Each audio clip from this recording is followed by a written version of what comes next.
In the next 30 seconds, you're going to see a team of U.S. Special Forces survive one of the deadliest ambushes of the War on Terror. Snipers on rooftops, RPGs hitting close, air support overhead, and it's all caught on tape. Oh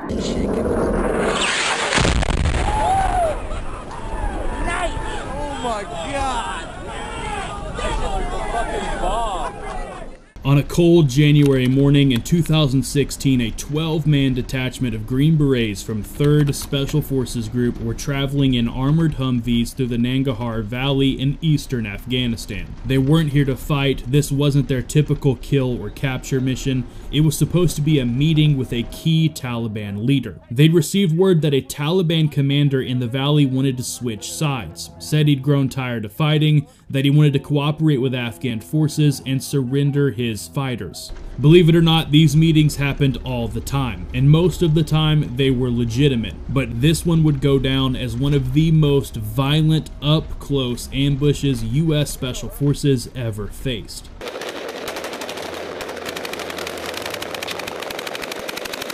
The night before, the team had gone over the intel again and again. The Afghan partner force would provide security and help facilitate the meeting.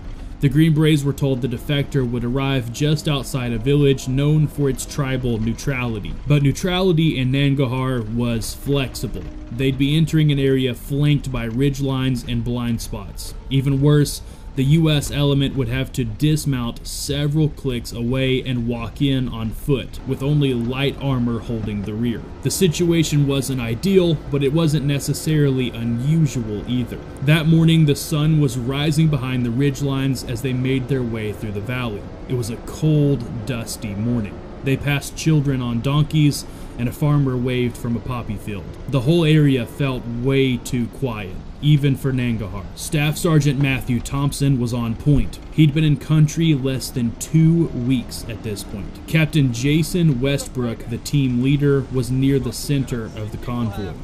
He was actively scanning every rooftop, every valley, every shuttered window. He wasn't new to Afghanistan, but this felt different. The compound came into view, a small sun-baked cluster of mud brick buildings. No movement, no sound, all quiet. The team formed a perimeter as Westbrook approached the front gate with their Afghan interpreter. The man they were supposed to meet was already waiting. Tall, bearded, dressed in neutral garb, no rifle, no smile either, just a nod and a gesture to come inside. No one initially noticed the boy on the rooftop across the alley, but when he suddenly took off running in a flash of movement, everyone tensed. Staff Sergeant Thompson saw something shift in a nearby alley and began to pivot his rifle. And then seemingly out of nowhere, a 360-degree ambush kicked off. Automatic fire, RPGs, and IEDs tearing through the alleyways.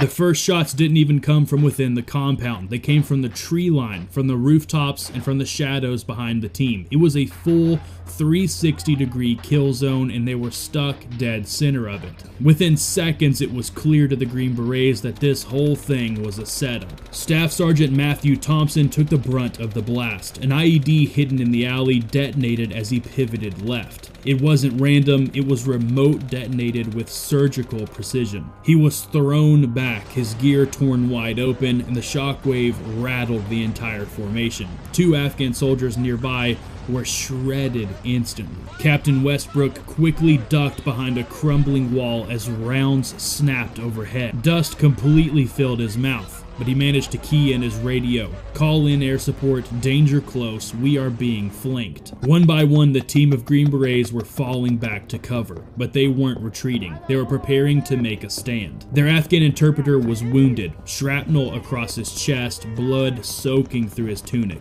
The interpreter was trying his best to cry out for help, but he couldn't get any sound to come out. As he was desperately crawling towards cover in the middle of the kill zone, Sergeant James Clark, the team's combat combat medic, ran through open fire to drag the interpreter behind a burned-out motorbike for cover. Clark immediately got to work patching up the interpreter's wounds and stabilizing him. He then went back out into the kill zone to save more wounded. Above them, one of the team's snipers had climbed to a rooftop. His name was Sergeant First Class Derek Mahoney. He carried a suppressed SR-25 and the weight of everyone below him. Through dust and smoke, he could see muzzle flashes to the east, and one by one, he began dropping targets. But it wasn't enough. The enemy was swarming now, dozens of fighters closing in, many disguised as civilians, some using children as human shields. It was asymmetric warfare at its ugliest. They weren't just trying to kill the Green Berets, they were trying to shatter them, morally, psychologically, and strategically. And just as the team feared they were about to be completely overrun, they heard it, low, slow, and angry. The unmistakable growl of an A-10 Warthog circling overhead. Staff Sergeant Jeff Rowlands popped red smoke. He laid the designator on a cluster of fighters rushing their eastern flank. The pilot confirmed. Visual on red smoke, cleared hot.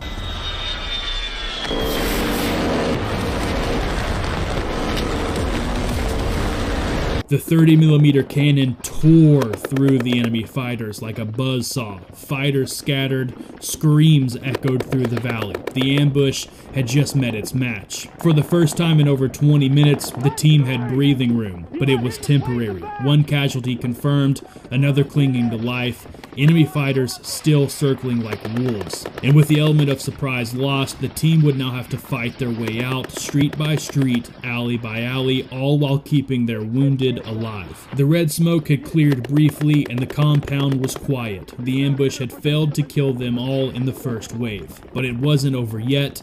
It was just shifting. From hit and run to full pursuit, the Green Berets weren't in a firefight anymore, they were in a war of movement. Inside the compound, Staff Sergeant Thompson was critical.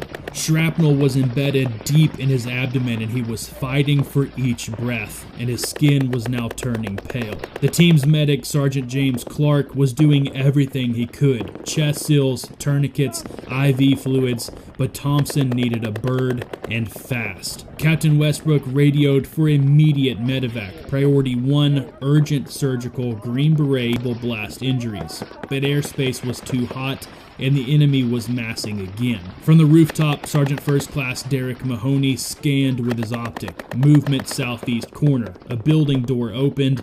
2 figures emerged with RPGs. He didn't hesitate. The SR-25 cracked twice. One went down, the other ducked. But now they knew where he was. A rooftop across the alley then erupted. A lone RPG arched through the air, targeting Mahoney's position. He dove back just in time. The warhead struck the wall behind him, sending bricks and glass everywhere. He was bleeding from the ear, disoriented, but alive. The team below laid down suppressive fire. An M249 saw ripped across the alleyway, tracers stitched through the windows. An enemy PKM suddenly opened up from a rooftop farther back, sweeping across the Green Berets. They were pinned, outgunned, and still outnumbered. Captain Westbrook had a decision to make: push out and risk more casualties, or hold the compound and bring the fight to the enemy from within. He chose the latter. They fortified the walls. Mahoney moved to a new firing position. Clark finished treating the wounded and picked up his rifle.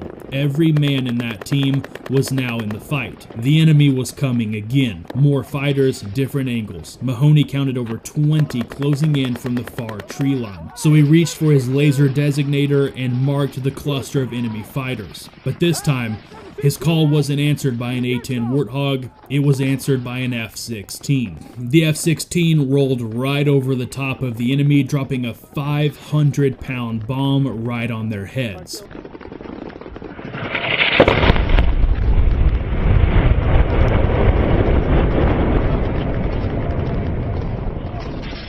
The blast rolled through the city. The entire building shook, but so did the enemy's momentum. For a moment, they paused. The second assault had failed, but Thompson was still critical, and the team knew they couldn't hold out forever. They needed extraction, but the landing zone was 2 clicks away, and the path to get there was still crawling with hostiles. They had just one shot, one narrow window to move, and they'd have to carry their wounded the whole way. The fireball still flickered in the tree line. Smoke drifted across shattered walls. The second wave had been broken, but Captain Westbrook knew what came next. The enemy would quickly regroup, and they'd come again even harder.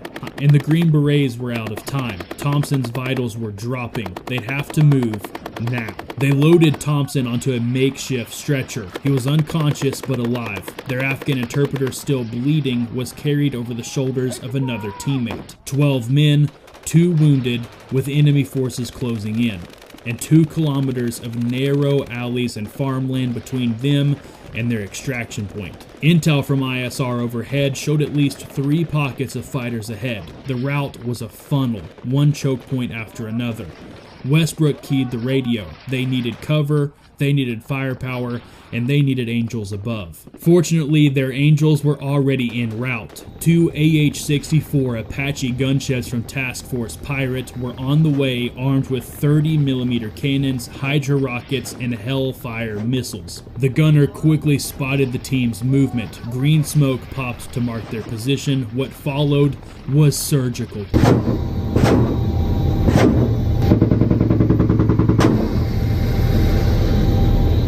A long burst of 30mm shattered an enemy trench near the canal. Hydra rockets tore into a compound where fighters had staged an RPG team. The valley lit up like a Christmas tree with thunder in every direction. And beneath it all, the Green Berets moved step by agonizing step. They moved in staggered bounds, 2 covering, 2 carrying, then switch. Every corner, every field, every tree line a potential ambush. Sergeant Clark, the medic, had to drop his rifle to keep pressure on Thompson's wound while dragging the stretcher forward. His arms were shaking, but he didn't stop. Just 800 meters from the LZ, they were pinned again. Sniper fire cracked from the ridgeline above. 2 Afghan commandos hit, 1 dead, 1 screaming. Mahoney went prone and scanned uphill. A glint, a head, a breath, 1 shot. The snipers went silent. The Apache pilot came over the radio, "Paint your danger close and we'll finish it." Mahoney lit up the ridgeline with IR, and the Apaches turned. The ridgeline disappeared in flame. The team then broke the final fence line into the wheat field. The LZ just 200 meters ahead. Rotors thundered. A medevac Blackhawk came in hot, kicking up clouds of dust and grit. Rounds continued to snap overhead. The enemy was sprinting from a village behind them, desperate to cut them off, to kill or capture the wounded. Bullets zipped past as they loaded Thompson on board. Clark then collapsed onto the helicopter, covered in blood, with his hands raw from dragging his teammate for over a mile. With one last sprint, the rest of the team piled in, except for Westbrook. He stayed out, secured the perimeter, and fired the last rounds out of his mag, then jumped on board. The door gunner lit up the tree line one last time, and the Black Hawk lifted up into the gray sky. 12 men walked into that valley, and 12 came out. Wounded, shattered, but alive. They'd fought their way through a kill zone, carried their wounded brothers for over a mile under fire, and lived to tell the story. But for many of them, the war didn't end that day, it just changed. The flight back to base was completely silent, just the hum of the helicopter. Staff Sergeant Matthew Thompson was rushed into surgery within minutes of landing. The doctors didn't wait, there was no time. He flatlined once on the table, but they brought him back. Shrapnel was removed, organs were repaired. He spent weeks in recovery and months relearning how to walk. Today, he wears the scars, but he's still standing strong. For the rest of the team, the wounds weren't always visible. Sergeant Clark, the medic, was awarded the Silver Star. Captain Westbrook received the Bronze Star with Valor. Mahoney did as well. Each man was recognized and decorated. The battle in Nangarhar never made headlines. No medals were pinned in front of flashing cameras. No documentaries, no movies. The men who walked through that valley, they carried something heavier than their rifles. They carried each other, through fire, through chaos, and through hell. And they managed to bring every man home. This video is dedicated to the operators of 3rd Special Forces Group who fought in Nangarhar 2016. To the wounded, to the brave, and to those still fighting battles we cannot see. If you made it this far in the video, all I can say is thank you. This wasn't just a mission, it was a brotherhood tested, a moment that defined a dozen warriors for the rest of their lives, and their story truly deserves to be heard. Not just for the tactics or for the cool guy factor of these stories, but for the men behind the rifles who never stopped fighting, even when the bullets quit flying.